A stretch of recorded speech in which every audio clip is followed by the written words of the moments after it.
Hello! This is Reverend Don Lewis coming to you from the beautiful metaverse and more specifically from beautiful Danville, Illinois, homeland of the Corellian tradition. And this is Midday with Reverend Don. Welcome. And with me today is my guest, Krys Copeland, joining us from the Netherlands. Hello, Krys. Hi, nice to see you again, Reverend Don. How are you this week? I'm doing okay. I'm hanging in there. It's been a long week, but a very busy week, but we're getting through it. So, It was a long week here because it's been, seeming to me unusually warm this mm, last week. But now we're back in more temperate weather. So I'm quite happy about that. I'm not usually one to talk about the weather, but it had gotten quite. I can't say unseasonably warm. We're talking about the start of August, but quite warm. And hello to Mary in the chat room. It's good to see you, Mary. hi, Mary. Good to see you. And as you know, if you follow Midday with Reverend Don, you can type your questions or comments on whatever platform you're watching on. They'll show up here in our chat room, and we can talk directly. And on Wednesdays, we talk about Corellian publishing. And hello to Arlene Freed in the chat room. It's good to see you, Arlene. Hi, Arlene. Good to see you. So what's new at Corellian Publishing? Well, we have quite a few new things going on at Corellian Publishing. First, I do want to give an update. I know there are some orders still outstanding for the ritual recipe cards. We are working on getting those delivered from our printer. There has been a delay, but we're working with them to get it back on track and delivered to our address. So we'll hopefully have that resolved within the next week or two. Please bear with us on that. And I think you'll be really excited to order this deck if you haven't ordered from this batch, because we will be sending out another batch to our printer, but it's going to be with an updated look from our original one, including new custom artwork for each of the cards with the elements, calling the elements and giving thanks to the elements, as well as the god and goddess. And so basically each deck will also have customized backs to go with that still fit the overall theme of the deck. So I want to just give you a quick sneak peek at some of that artwork that Sarah has added. We also want to say hello to Janet Gann in the chat room, to Renee, to Nikki, to Janet Winston, and to Martin. Good to see you, everybody. Good to see everybody in the chat again this week.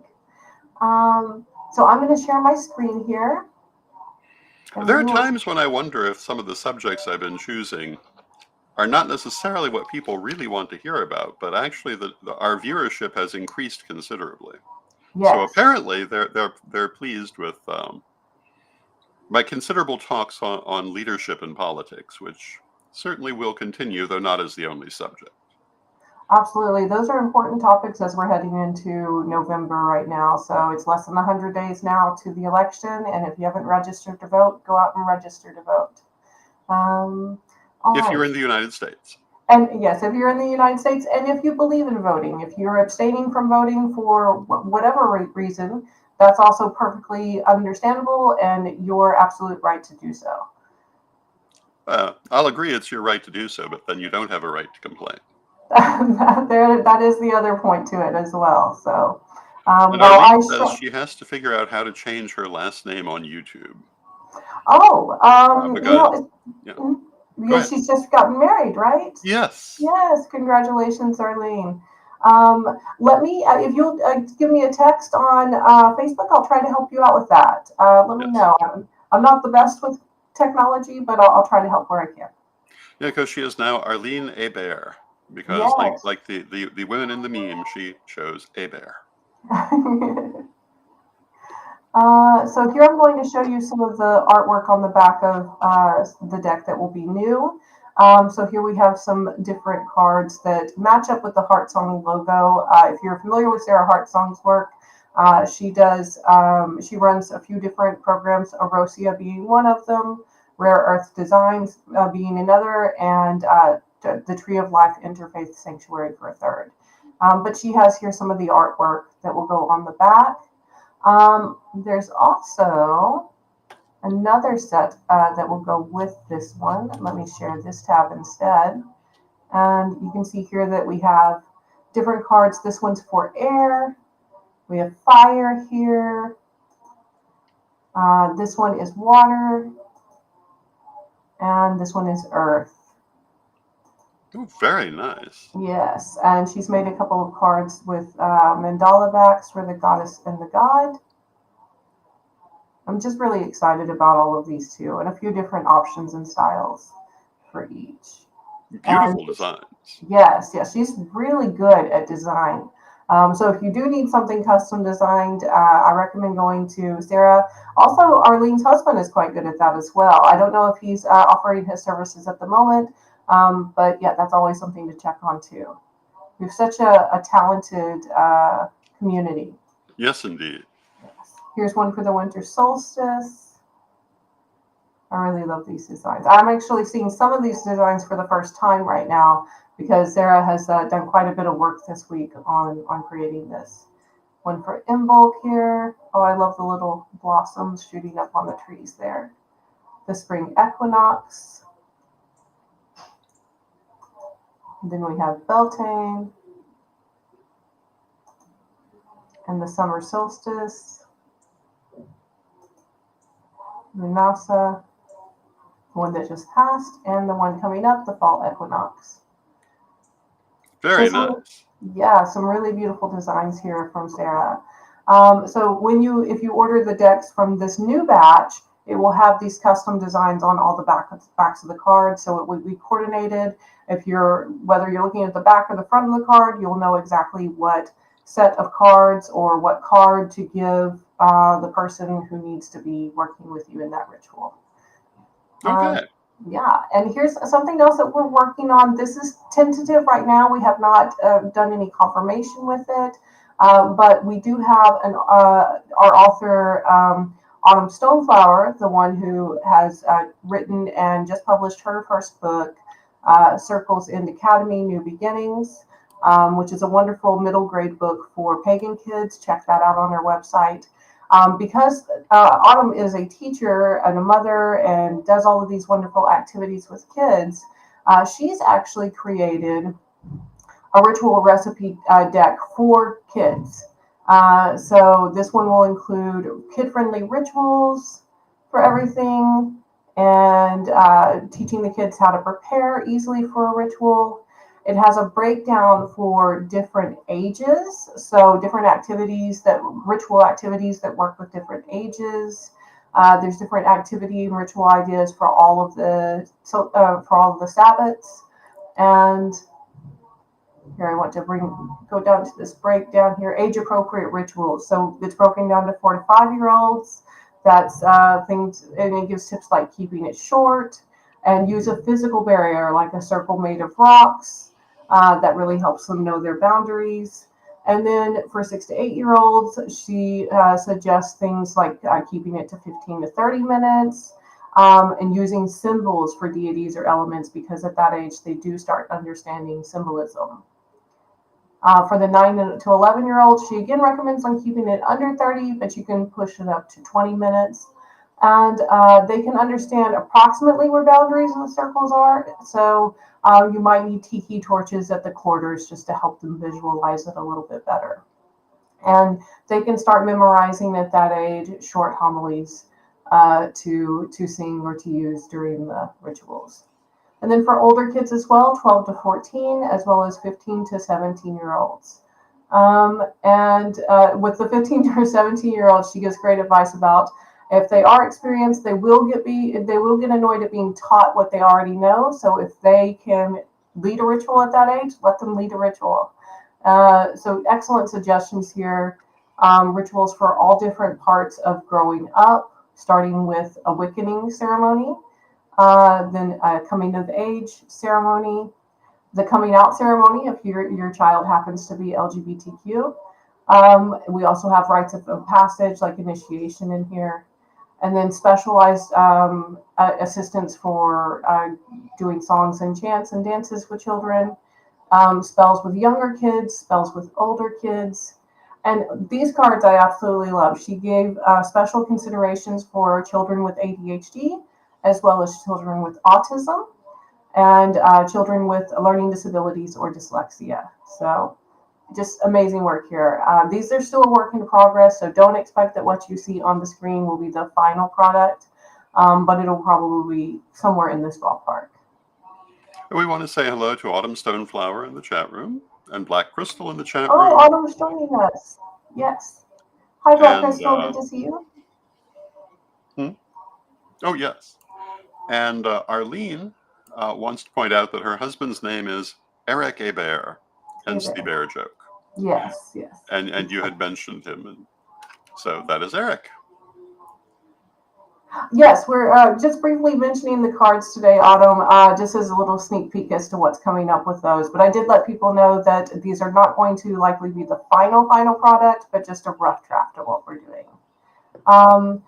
Turning our attention now to Autumn's book, I want to go ahead and pull this up. If you haven't taken the quiz on our website, I recommend taking the quiz because it is super fun.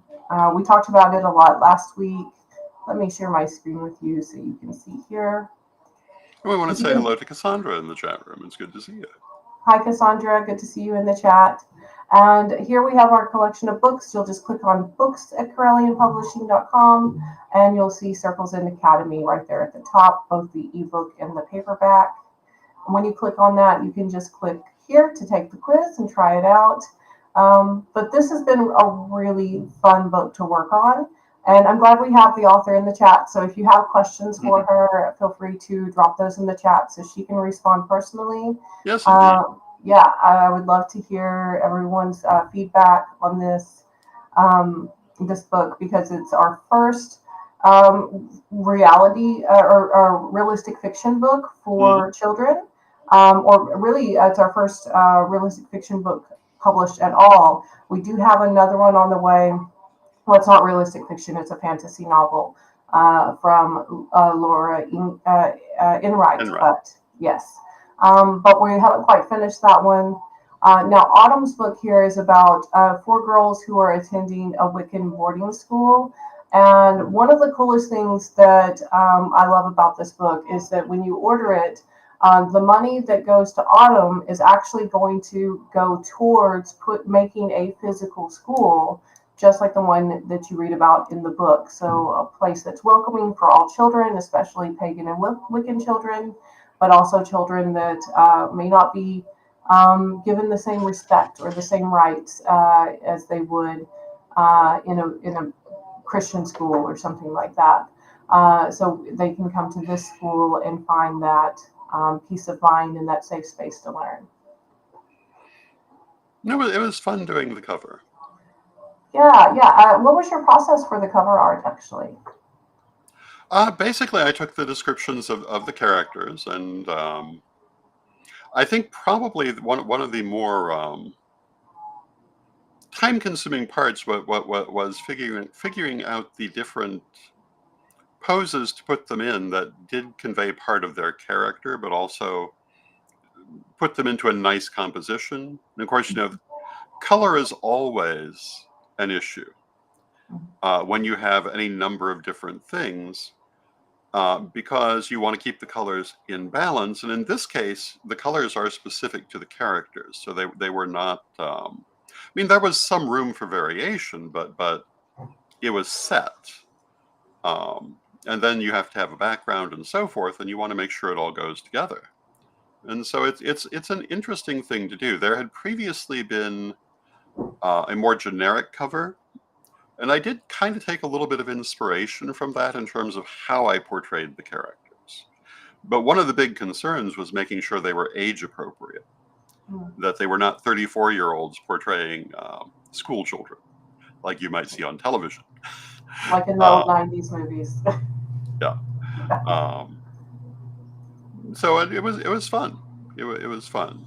And that is the next to most recent cover I have designed.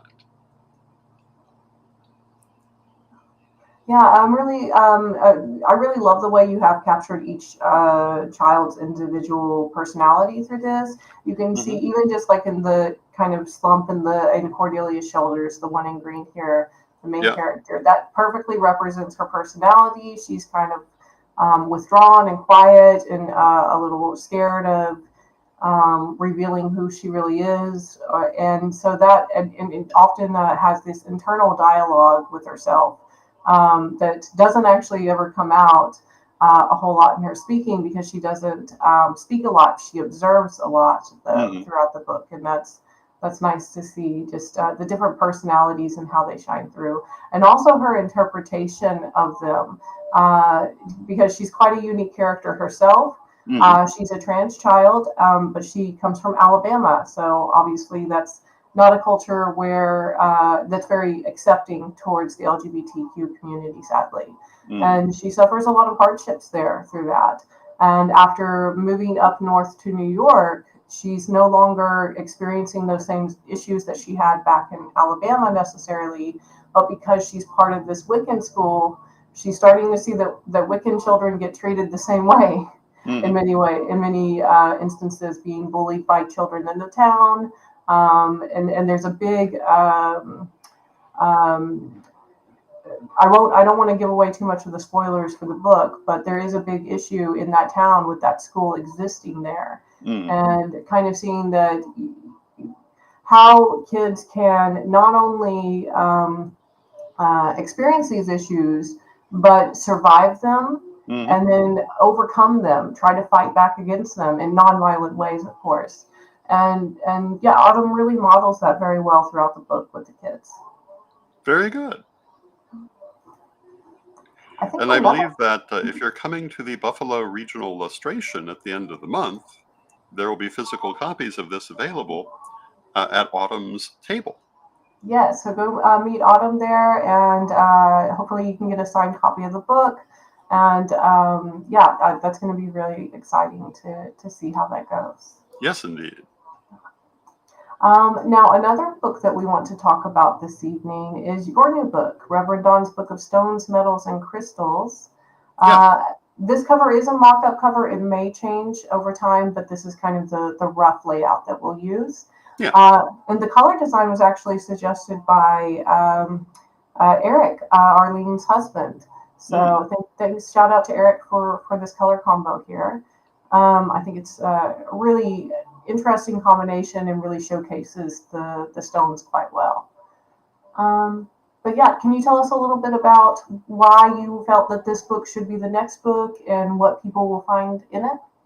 Well, it partly had to do with where people were showing interest, because there are many things I can write about, but this is about how you use stones and crystals and even metals in metaphysical and magical use. And this runs all through um, metaphysical practice in various different ways. Stones and crystals are widely used in spell work, they're widely used in energy work, they're widely used in spiritual healing, they're used in meditation, they're used obviously in magical tools and objects.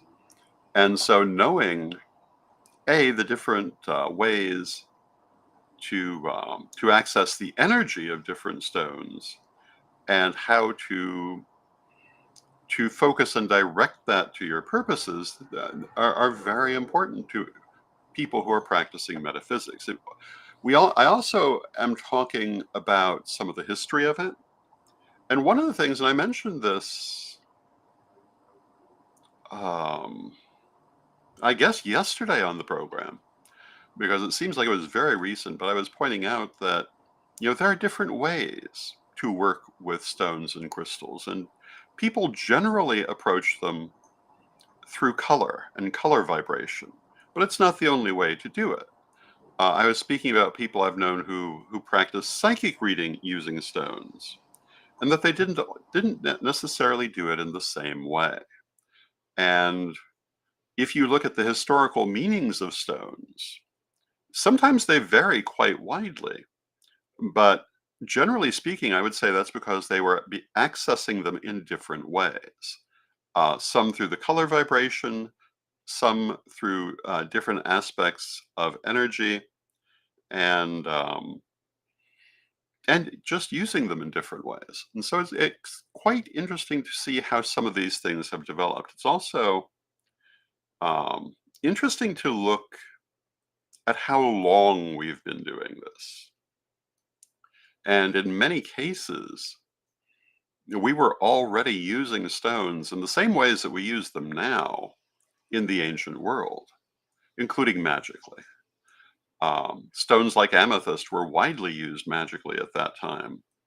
Carnelian and lapis lazuli, particularly, has a very ancient um, history. It was very big in ancient Mesopotamia, very big in ancient Egypt. And seeing how these were used, for example, in ancient Egypt, how they were used in talismans and amulets. And if you look at the thousands upon thousands upon thousands of surviving Egyptian amulets, you will notice that what they're made of is relevant to what their purpose is, because even then they were using the stones for their purposes. And in Egypt in particular, they did tend to access it through its color vibration. And so the color of the stone tended to have a lot to do with how they were going to use it. And these are some of the interesting things. Some of the more current things, the more modern things, are working with crystal grids and healing and similar psychic work, which parts of that go back a long way, but in many ways it's quite a modern discipline. It's one of those areas where we've expanded our psychic knowledge. And I'm a very big believer in the idea that it's not enough to just pass it on. We have to expand it. And of course, one of the biggest things that I have worked with over the years is the crystal web, which of course uses crystals and stones. And if you want to work with the crystal web, and by the way, tomorrow night, August 8th, I will be doing a crystal web ceremony here on Corellian TV, dealing with the Lion's Gate. Um, and the different ways that you use the stones are very important in terms of how you would use them in connection with the crystal web or any other kind of magical uh, purpose. So I highly recommend um, studying more about that. And so this is to be a more encyclopedic book on that subject than things I've already written. Because I have written about stones, certainly in the past and in the degree lessons, but by necessity, those were more brief examinations, and this will be in greater detail. Yes, exactly. This one's going to be quite a large book. Hmm. And it is available for pre-order right now. We're expecting it to come either late fall or early winter of 2024, Hmm. possibly sooner. But that really just depends on our publishing schedule over the next couple of months, and putting it in that process. Oh, Um, thank you, Arlene. She just ordered her copy. I'm Excellent. sure you Thank will get a you. lot of use from it. Yes, yes. And we do have that available in both the ebook version as well as the print version. So if you'd like to save a little money and also save some plant matter, then you can also choose the ebook version as well. Autumn says here about her regarding her book that this first book is very wholesome, but the sequel will get a lot darker. Um, I don't want to spoil too much of it, but I will let you know that the first book takes place in 2019, and that the next book will take place in 2020, which Hmm. is probably an indication. And I'm not sure because I haven't actually read the second book myself yet, but I'm guessing that that might be where it's heading, at least in part. It Um, would seem logical. yes, yeah.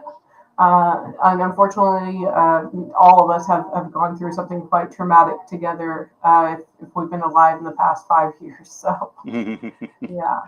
And then Um, the other more recent book we have is the Witch Wars Defense Manual, yeah. Volume 2. And I don't know if we can pull that one up on screen or not, but Yes. Let me jump over here and grab it. that it's called the Witch Wars Defense Manual, Volume 2, How to Win.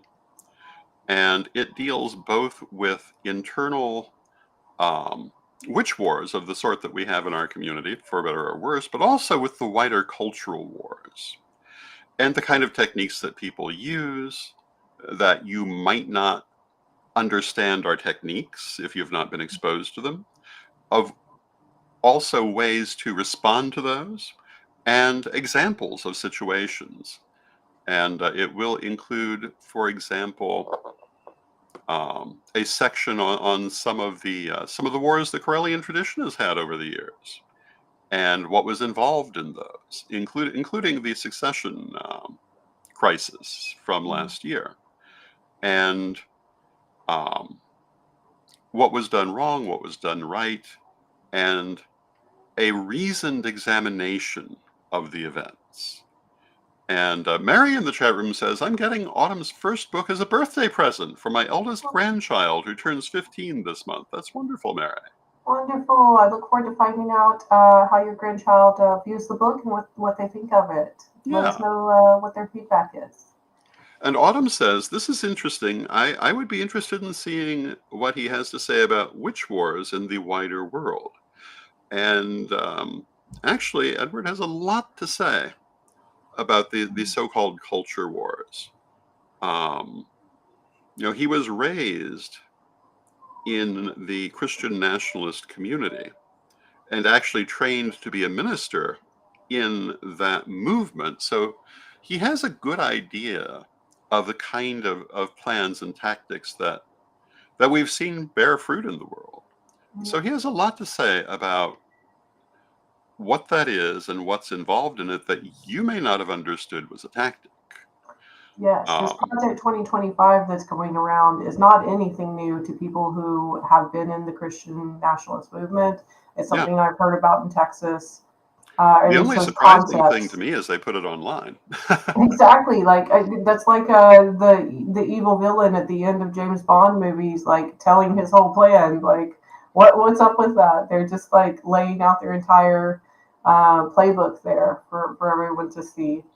But one I of don't the think that was things, very smart of them. yeah, one of the things about that though that's very important for people to understand, and I'm sure I'll be talking more about this, is that it's not something that's going to be defeated in one election or any one action. It is a very large movement that's going to go forward to the best of their ability, no matter what. And so we must be mindful of it and counter it if we don't want to see that world. We cannot just suddenly say, oh, well, the immediate danger has passed. We can relax now. We cannot. Because, we've come up against this several times. Not quite as obviously, but several times in the last 20 years where people were vaguely aware of a desire on the Christian nationalist part for a Christian theocracy. And they fought back against it for a couple of months, felt they won and forgot about it. And it went forward nonetheless. We cannot be lulled into a false sense of security. It's going to take more to deal with this than any one thing because they've already made so much progress. And it will take a major pushback. And I think that's probably something that will be talked about in the book, that this is it's not the subject of an election. It's not the subject of one electoral year. It's not the subject of what's happening this season. It's been ongoing for 50 years or more now. And one of the reasons it's ultimately been as successful as it has is that even when they have a setback, they keep on pushing. And their plan was a very sensible one. And for the most part, our pagan community didn't even realize they had a plan. We need to be aware and we need to have our own. We need to be thinking in terms of 20 and 40 and 60 years ourselves, and not think of ourselves as leaves on the breeze unless we want to be swept away with the breeze. One of the things I found most frustrating over the years is that leaf on the breeze attitude. And we don't really care what's happening in the wider world. Well, you don't have to care what's happening in the wider world, but it's going to happen whether you care about it or not. And if you're doing nothing to promote what you want to happen, then what you want to happen won't happen. But and the people that we're up against here are also, they're in a death cult. So they're fighting to the death. They don't Hmm. care if they die in this battle. That's how Well, their important whole it is to movement is them. about the end of this world. Exactly. I mean, Edward used to talk about how he was horrified, and I think everyone is, by those evangelist preachers talking about humanity being wiped out in Armageddon while smiling very broadly and clearly delighted with the idea. Um, it's monstrous if you think about it. And yet they have made it so normal for people that they no longer think about Oh, it. Anyone who's smiling at the idea of mass carnage and destruction is a monster. Um, because if that's what's bringing them pleasure, that's bad. And they can say they're good all they want, but we need not to be deceived by their self representations. we can see the harm they cause, and harm is our basic, rule of conduct. How much harm are we causing? How can we limit our harm? Hmm. And they don't care about the harm that they cause. In fact, Well, they they're enjoy the seeking to. harm. Yes, Yeah. exactly. And we know that if people are seeking harm, then they're not going to be in harmony with Earth. They're not going to be in harmony with humanity, and they're just going to be aggressive in that situation. And we have to, I'm not saying be offensive. Don't. I'm not saying go out and offend, but do prepare to defend. Well, yes. Um, and so if you want to know more about that, that will be, I believe, in the Witch Wars Defense Manual too. And you don't have to have read the Witch Wars Defense Manual 1 to read the Defense Manual 2. It will stand on its own. But if you want to read um, Volume 1, it's all over the place as a free PDF. You can go to Edward's Facebook page and get a copy of it. We have a few more comments in the chat as well before we wrap up here. Autumn says this is interesting. She'd be interested in seeing what he has to say about the witch wars in the wider world. Also, to tell Mary that's wonderful that she purchased the book for her grandchild. Thank you, Mary, for your support. She also says that she was a teacher who was fired at least twice for being Wiccan. Luckily, I was able to stay in the broom closet while I was teaching, and nobody, at least as far as I know, found out. But I have lost a job in a newspaper before for being pagan because it was primarily Christian owned. And so, yeah, it's something that happens to us all the time. So we have to make sure that we protect ourselves in these situations as much as we possibly can. Yep. And Witch Wars is a great opportunity to do that. After this call, I will add to our website on the Witch Wars page the previous Witch Wars book from 20 years ago. And so if you want to take a look at that, you can kind of get an idea of what may be coming in the next version. And Mary says, if you've got an issue with feeding school kids, you are sick. I agree, Mary. Absolutely. Absolutely. We want to say hello also to Mary Cavalcante in the chat room.